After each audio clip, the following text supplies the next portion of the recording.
We are going to talk about the details of the Shapley-Shubik power index. This is our first of two different ways of measuring the power of a voter in a weighted voting system. Remember, the purpose of this is that just looking at the numbers can be misleading about how the power is being allocated. And you got to do something, a little fancy in order to figure out exactly what the various levels of power in your weighted voting system is. You can't just look at the weights themselves, all right? And like I said last time, and I related my traumatic childhood story, the Shapley-Shubik is based on this idea of power is when you cast the deciding vote. All right? And so in the Shapley-Shubik power index, that's what we're going to measure. We're going to count how often each voter is capable of casting the deciding vote.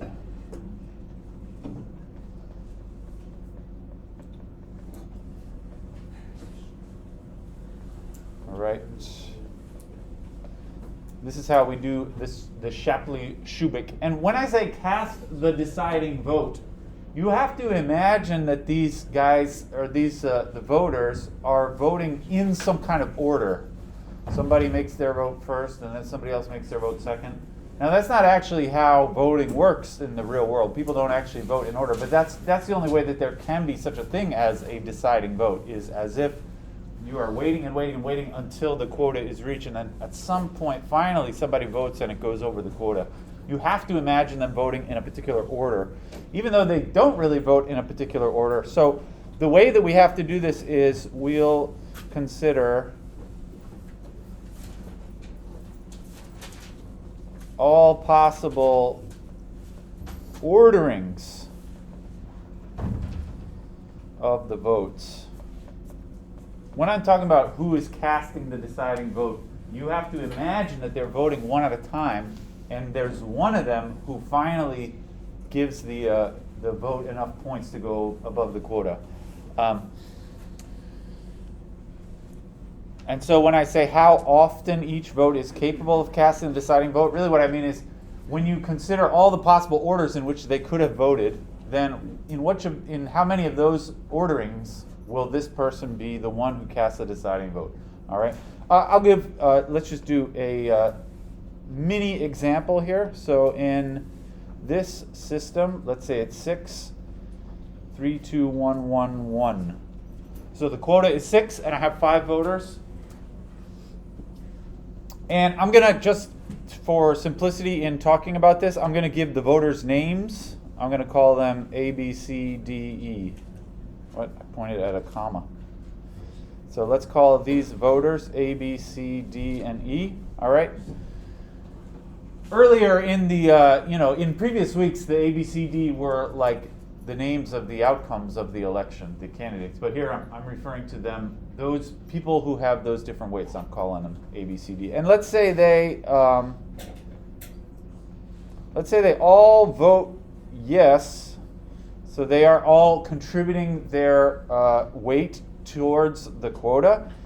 In this order, let's say B, then A, then C, then D, then E. All right, so first B votes yes, then A votes yes, then C votes yes. I want to know which of them was the deciding vote in that particular ordering. All right, so you have to look at these votes, add the votes up kind of in order, and I want to know who is the one who actually makes the vote total reach the quota of 6. Can you say? Yeah? C. It's C. Yeah, if you look at these votes, so B, remember, is a 3, B is a 2, A is a 3, C is a 1, and by that time you get up to 6, right? This much makes 6. It wasn't 6 before that, right? You start with only 2, then once A votes, then you're up to 5. You finally make it to 6 once C votes. So here we say C cast the deciding vote. There's actually a different terminology for that. In this case, we say C is the pivotal voter. All right, in this particular ordering. The pivotal voter for this ordering. B, A, C, D, E. When you line them up that way, C is the pivotal voter, all right? Of course, if I line them up in a different way, somebody else might be the pivotal voter. But this is that particular ordering there, all right? This is how we judge the Shapley-Shubik. You write down all possible orders, and then you just see who is the pivotal voter each time. And somebody who is pivotal a lot, they have more power. Somebody who is never pivotal has no power, right? So we say C is the pivotal voter for this ordering. Here's another bit of terminology. This particular ordering that I chose there, this is called, I mean, you could call it an ordering, but the word that is used for this is a voter permutation.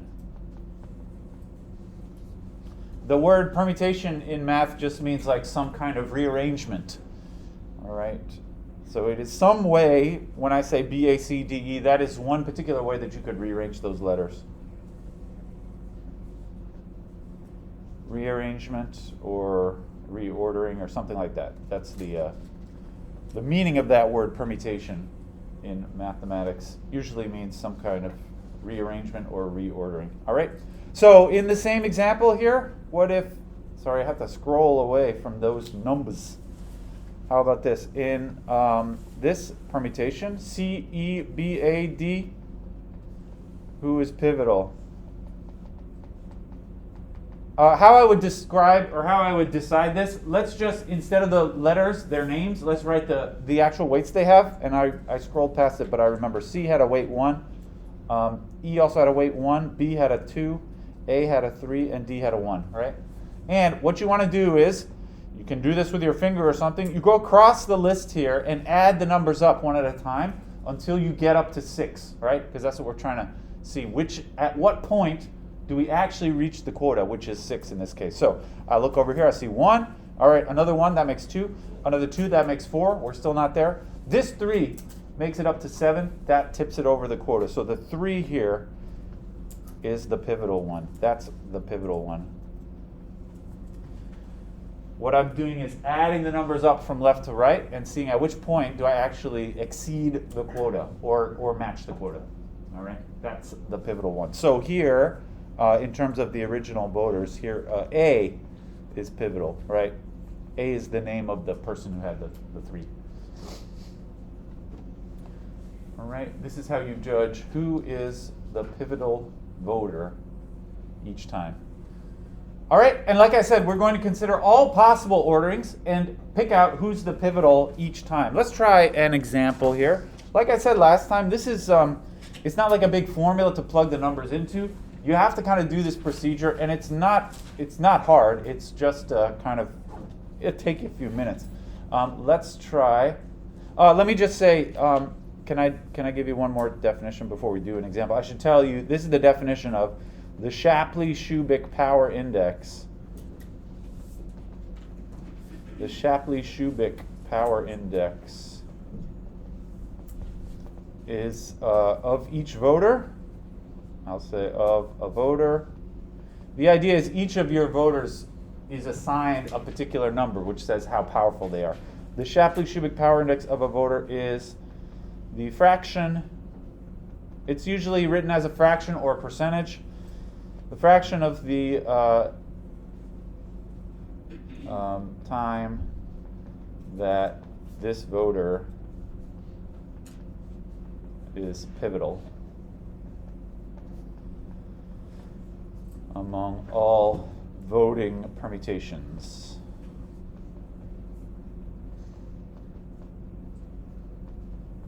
So we're going to write down all the voting permutations, decide for each one which one of them is pivotal, and then just count up who was pivotal the most often, who was not pivotal the most often. All right?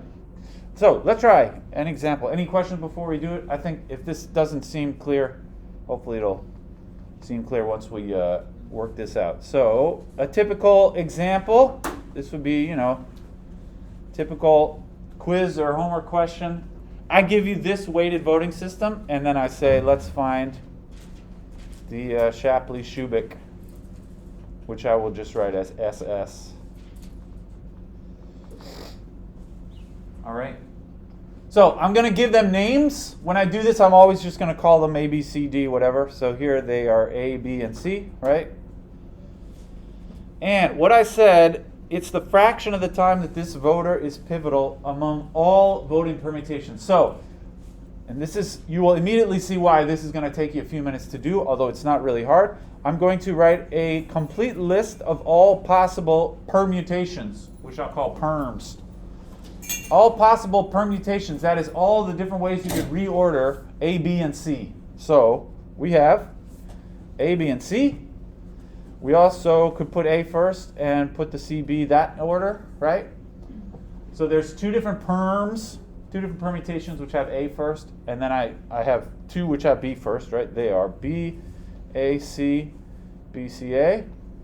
And then there are two which have C first. They are C, A, B, CBA, all right? And then you got to go down the list here each time saying which of them is pivotal. So I think it's helpful for me. You definitely cannot do all of this in your head. It's up to you, how much details you want to write down, but I find it helpful to write down the weights in order. So if it goes A, B, C, then the weights are 12, 10, and 5. If it goes A, C, B, then the votes are 12, 5, and 10, right? So I'm just copying the weights in those orders. BAC would be 10, 12, and 5. BCA would be 10, 5, and 12. The CAB would be 5, 12, and 10. And the CBA would be 5, 10, and 12. All right. I'm just writing down all the possible ways you could put them in order with their appropriate weights. And now we're going to decide who is pivotal each time. All right? So this is the thing we were doing a moment ago. You look at these weights in order, and you go across from left to right, and you add them up, and you see at what point do I exceed 16. In the first one, I say the 10 is pivotal. That's because 12 by itself is not enough, but then 12 plus 10 is 22, which is more than 16. And so in this line, the pivotal voter is B, all right? And you just got to go down the line and do this for all of them. In the second one, I look at 12, which is not good enough by itself, but 12 plus 5 is 17, so 5 here is pivotal because that's the one which made it go over 16. So 5, that's the C, all right? And so on. What else? Next is 10 and 12 and 5. The 12 here is pivotal, because 10 is not enough by itself, but 10 plus 12 is 22. So that was A. Are you maybe concerned? Are you always just going to get the second one is always the pivotal? It's not true. So let's just say why couldn't you go to 10? Let's just say for 12 and 5 and 10, for the second one. Yeah. Why does it always go? Is it always the one right next to it? Yeah, it's not always the middle one, but you add these numbers up from left to right. And at the point at which it gets bigger than the quota is when you stop. Okay. So I underlined this guy because 12 is not bigger than the quota, but 12 plus 5 is 17, and that is bigger. Yeah. So you don't keep going after that. Whereas this one, the next one here, 12 and 5 and 10 and 5 and 12. Actually, you got to go all the way to the 12 in this case in order to make it to the quota, right? Because 10 and 5 is 15, which is not enough. So here it's the 12, which is A. Sorry. Next, I got 5 and 12. That makes 17, which meets the quota, so that's A. And next, I got 5 and 10. I got to go to the 12. That's A. All right. So you can see here, actually, A is pivotal 4 times. B and C are each pivotal once. That means your takeaway from that is A is much more powerful. B and C are equally powerful, because B and C have one possible opportunity to be pivotal, whereas A is often pivotal. So this is, all the work is basically done here. To say your answer, remember the Shapley-Shubik, I said the definition here, is the fraction of the time that this voter is pivotal among all the permutations. So here we had 6 permutations, right? That many rows, different orderings. A was pivotal 4 out of 6 times. So that's the answer for the Shapley-Shubik. So the Shapley-Shubik index is A gets 4 out of 6. If you like, you can do that division and type it into your calculator if you want. As a percentage, this would be 66.6%, right? You would just divide 4 divided by 6 is 0.6 repeating, and as a percentage, that's 66%. B is 1 out of 6, right? Only one time B was pivotal. And this, if you want, as a percentage, I don't really care, but if you ever read about the Shapley-Shubik, when it's used in the real world, it's usually reported as a percentage. And then C, also 1/6, which as a percentage is 16.6%. Those percentages you need to use your calculator, I suppose, but the rest of it you don't. So on a test or something, I would expect you to just say something like that as your answer. All right, this is how you do the Shapley-Shubik. Each time, so these fractions, let me just say, just so that I have it in writing, each fraction is like, on top of the fraction is the number of times it's pivotal. So the A was pivotal 4 times, the B and the C each once, and then on the bottom is just the total number of permutations. That's how you make those little fractions each time. All right. I want you all to try one. You ready for this? Let's try it out. So, try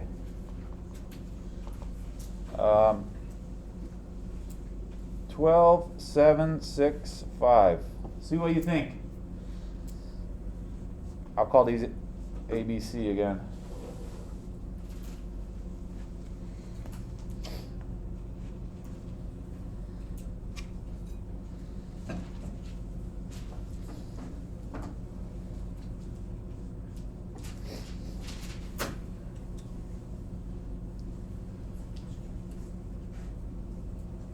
You have to make that big chart again.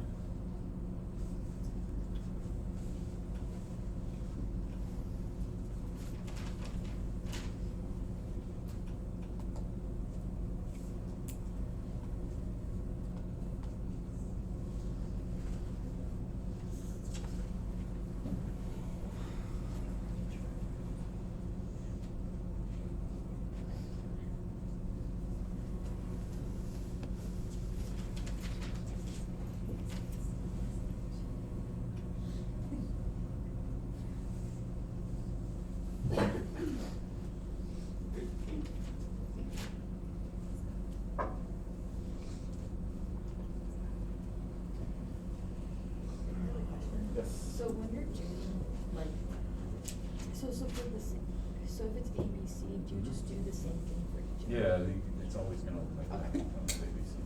If it was like ABC and D, you need a lot more. Okay. All right.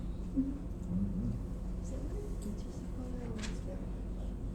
When it reaches, yeah, so like here the 5 is when it equals or exceeds. Thank you. All right.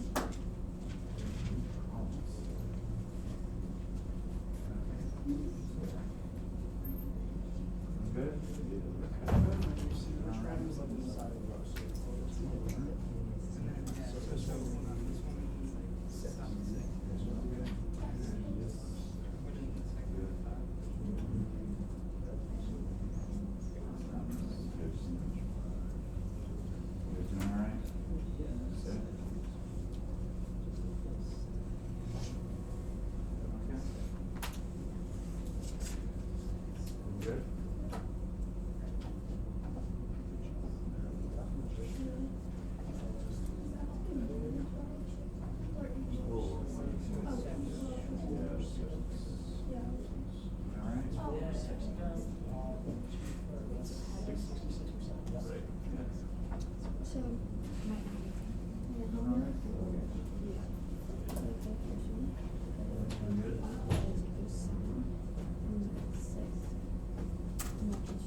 I'm going to do it up here. It looks like most people are doing good.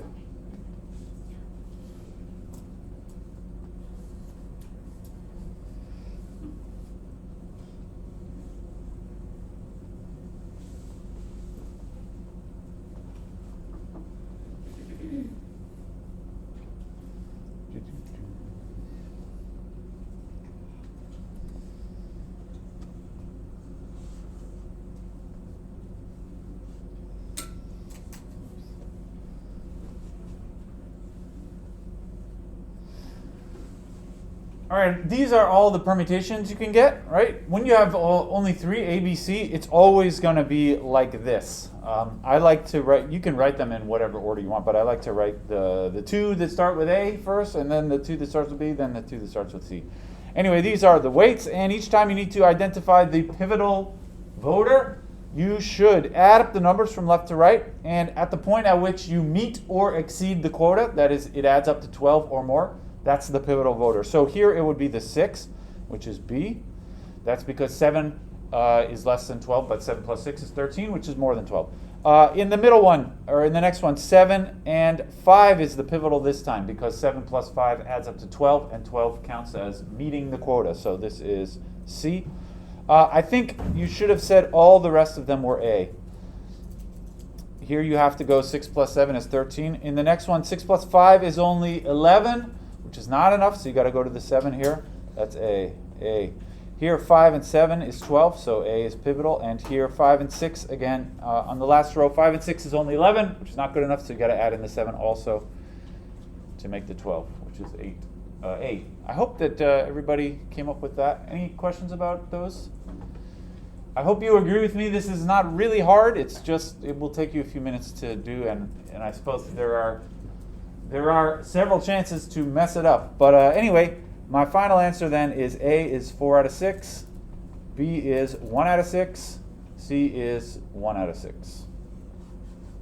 All right? It's actually the same answer as the previous problem.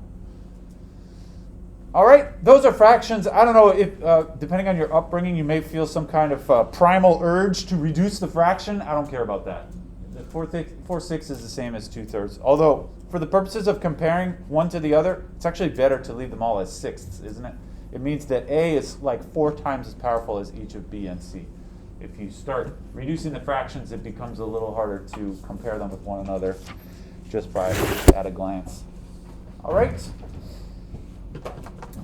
Great. Let's talk, I want to talk a little bit abstractly about the permutations, all right? When you're doing a problem like this, the first step is to write down all the permutations. Can we just talk for a few minutes about how many permutations will we get? I mean, if you have only 3 voters, A, B, C, you can tell because we just did it twice. You get 6 of them, right? But I would like to think about this in a little bit more generality. How many permutations will there be? You know, if there were more voters, say if there's 4 voters, it's good to know how many there's going to be just to make sure that you got them all. You're going to have to write down all possible ways to reorder, say A, B, C, D. It's a good idea to have some guidance about how many there's going to be. Actually, we could think about it in terms of what if we have, 4 people, A, B, C, D. Then how many permutations will there be of those? You got to think about how many different ways are there to rearrange A, B, C, D in some ordering. We could think of it as like, imagine like filling in the blanks here. You got to stick those 4 letters in some order, there are 4 spots to reassign them to. And each letter gets used only once, right? You can't repeat the letter, you got to use them all up. You imagine filling in the blanks, and when I imagine this,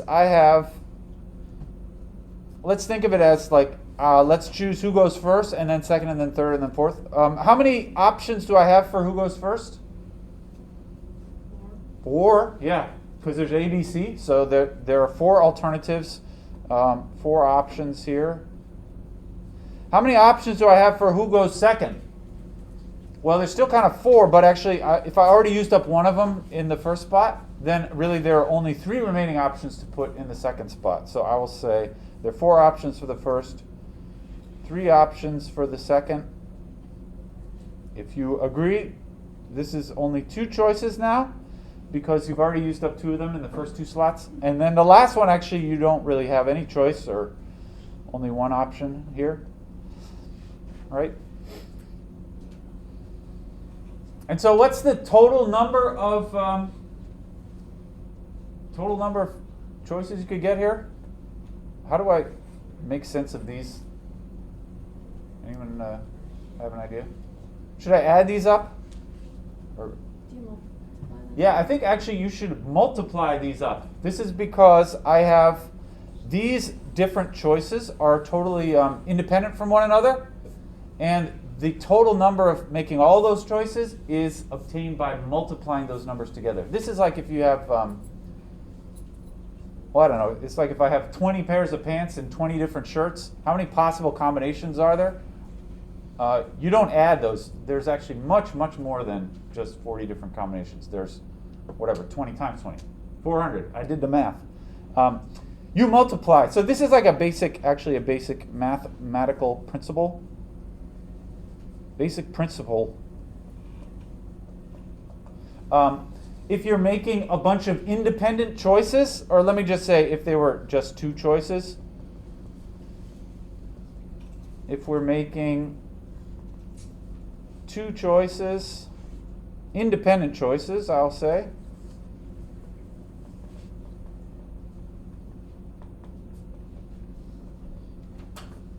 and we have, let's say, X options for the first and Y options for the second choice, then the total number of outcomes in this kind of situation is the sum, no, not the sum, the product. You multiply them, you don't add them. The total number of outcomes is X times Y, right?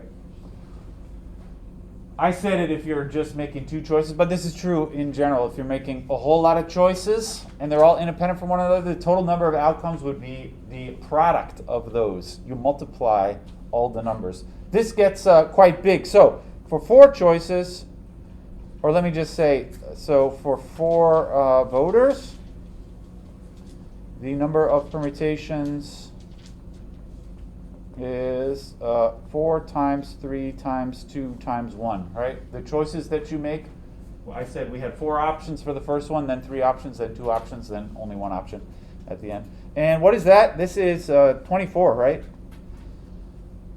4 times 3 is 12, and then times 2 is 24. Times 1 doesn't do anything. So this many total choices. That's a lot. We are almost never going to do a Shapley-Shubik with 4 alternatives or 4 different voters, just because, it's not really hard. It's just, it'll take you a long time to do it. Maybe we'll do one example like that, maybe one on the homework, and never again. For 5 voters, it's 5 times 4 times 3 times 2 times 1, right? 5 times. This is 120 if you multiply that out. All right? Very, very many.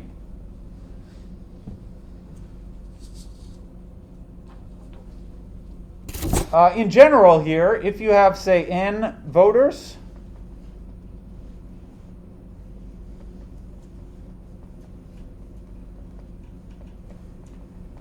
it's how many permutations it would be. You got to multiply up all the numbers from n all the way down to 1. Or alternatively, it's the same. You could say multiply all the numbers up from 1 all the way up to n. So it would be like 1 times 2 times 3 all the way up to times n, right?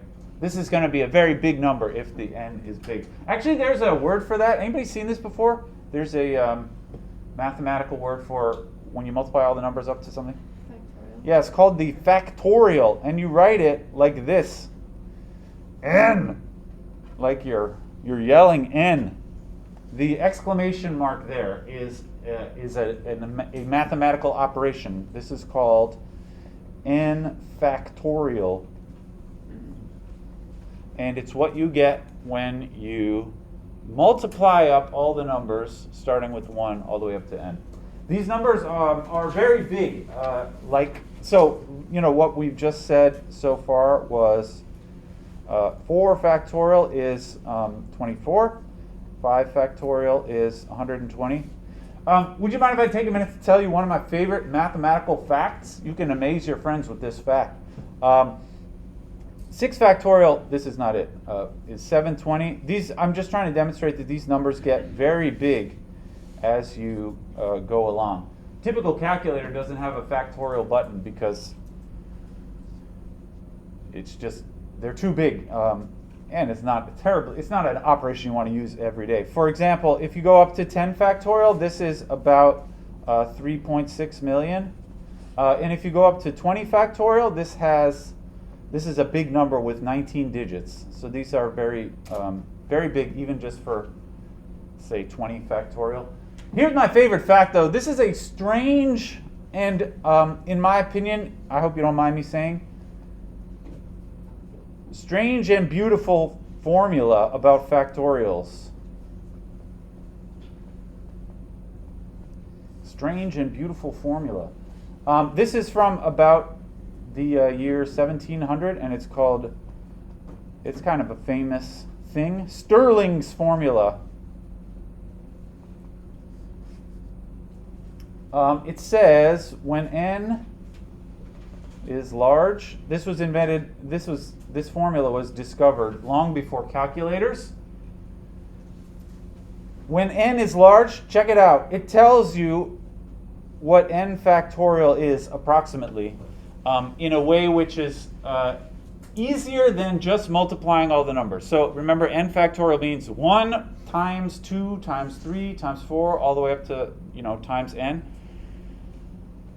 What I'm about to write here tells you what n factorial is approximately equal to.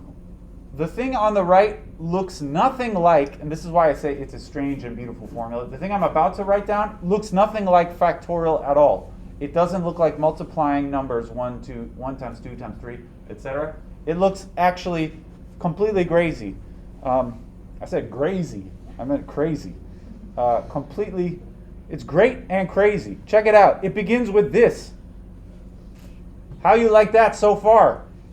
The formula involves pi and square roots, which is ridiculous in my opinion. Anyway, there's an n inside the square root, and then times n to the power n divided by e to the power n. I don't know if you know about e. E is another one of those kind of special numbers in mathematics. Everybody knows about pi.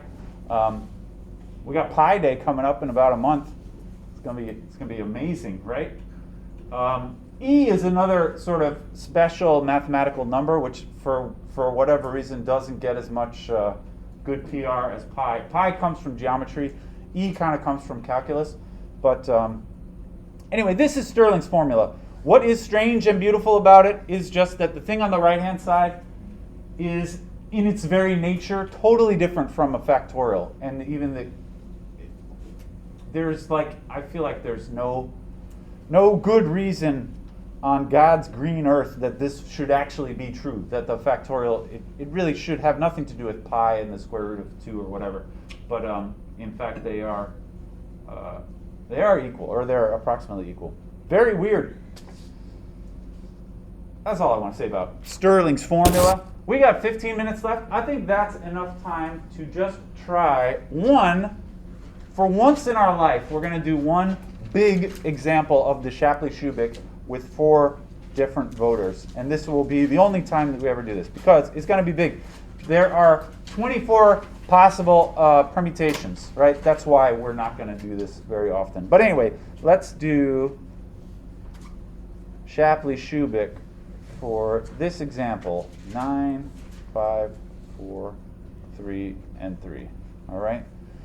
I will just say that when people do the Shapley-Shubik in the real world, actually, people have figured out clever ways to do this without writing down the entire chart the way that we're doing. So in the real world, actually, there are more efficient ways to do the Shapley-Shubik. But I don't want to get into. They involve like very complicated other kinds of techniques that I don't want to get into. Anyway, we need to begin right off the bat by writing down all possible orderings of A, B, C, D. And there's going to be 24 of them. Make sure you get them all. It helps to have some kind of systematic way of doing it. And I'm going to do it by starting off with all the ones which begin with an A. And there's going to be 6 of those because I start with an A, and then after the A goes all possible ways of ordering the B, C, D. So I'm going to start with A, B, C, D. And then I'm going to have 6 different ones here that all start with A. And the other 3, I write all the 6 different possible orderings of B, C, D. So there's B, C, D. There's also B, D, C. Those are the 2 that begin with B. There's 2 that start with C. There's C, B, D. Everyone's into CBD these days. And then C, D, B. All right. And then we got, next is D. D, B, C, and then D, C, B. All right. You don't have to write them in the same order that I write them, although you might as well, if you ask me. I mean, it is helpful to have some kind of system by which you decide what order you're going to write them in to make sure that you get them all. All right, so those are all the ones which begin with A. Next, I'm going to have 6 more that begin with B. Would you mind, just because I'm going to have to scroll my screen, let's fill in the rest of it here. So those are the permutations. I'm going to write the weights and then decide who is pivotal. Pivotat is what I wrote there. Pivotal. All right. The weights, A, B, C, D, would be 5, 4, 3, 3. And which one is pivotal there? I am trying to add up to 9. I believe it's the 4 that makes it add up to 9 in that one. So the pivotal in that one is B. All right. A, B, D, C is also 5, 4, 3, 3. The pivotal again is B. A, C, B, D is 5, 3, 4, 3. All right. Who's the pivotal there?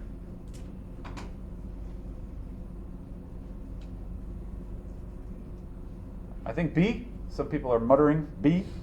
That's great. Yeah, 5 and 3 is 8, which is not enough. You got to go to the 4. B. All right. B's doing pretty well here. A, C, D, B is 5, 3, 3, 4. This time it would be the second 3. You have to be able to distinguish your 3s. The second 3 there in this permutation is D, right? Next is going to be 5, 3, 4, 3, in which case the 4 is pivotal, so that's B.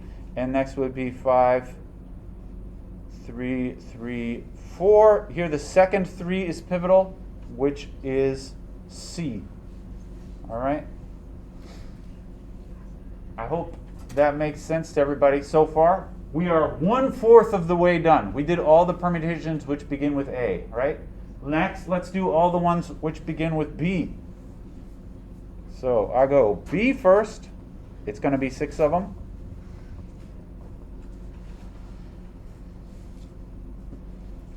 And now next to those B's, I'm going to put the other 3, which are A, C, and D. So I'll start in that order. I like to start sort of in alphabetical order. And then there's also A first, but then D and C. And then there's also C first, then A, D, C first, then D, A. And then there's D first and A, C, D first, and C, A. Right? The weights for each of those are, so B was 4. So this is 4, 5, 3, 3. This is 4, 5, 3, 3 also. This is 4, 3, 5, 3. 4, 3, 3, 5. 4, 3, 5, 3. And 4, 3, 3, 5. All right? This is the kind of thing that people think that mathematicians do all day, like write down numbers and then add them up in their heads. This is not actually what mathematicians do all day. We got computers for that. If you really want to do this seriously in the real world, of course, you would use a computer to do the whole thing.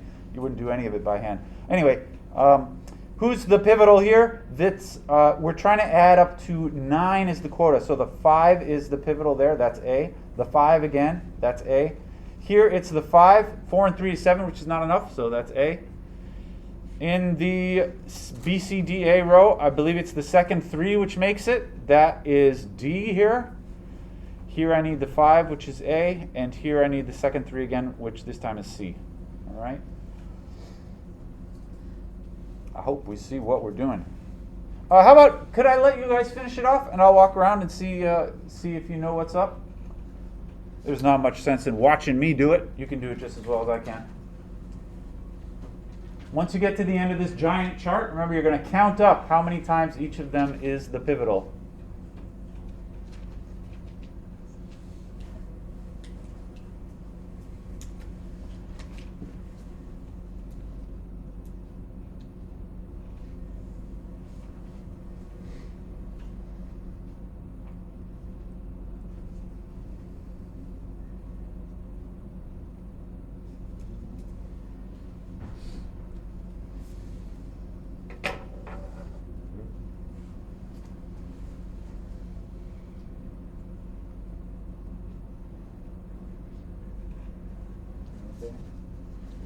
Or you gotta do more.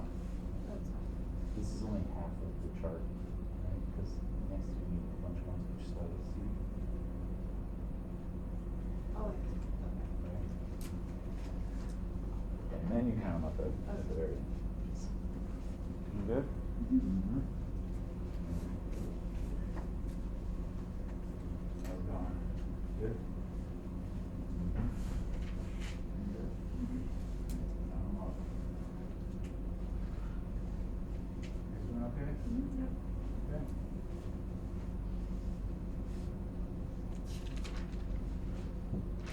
Doing all right? Mm-hmm. Yeah, right. If you feel like you can do this without writing as much as I wrote, that's okay with me. You gotta write something. I'm sure you can't do it all in your head. You all right? Good? You good? You're good. Okay. Okay. All right. Good. You good? Good. Mm-hmm. Okay. Yes, yes.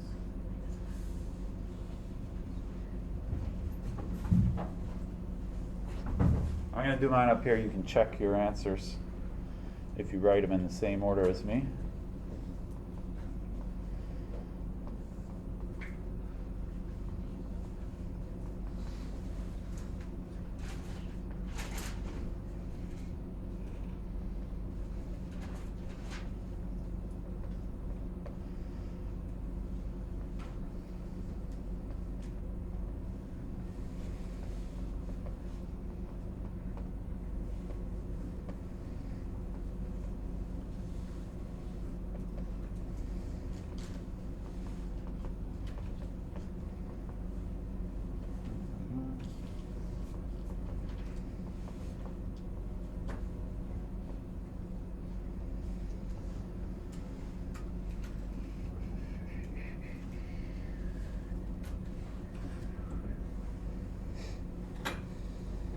All right, you want to talk about these? Maybe I will just, rather than writing down all the things here, because you all did it, I think, I will just write down, if you had these in the same order as I did, my pivotals, what I got was B, then D here, then A. I'm not really thinking this through again, I'm just copying off my paper.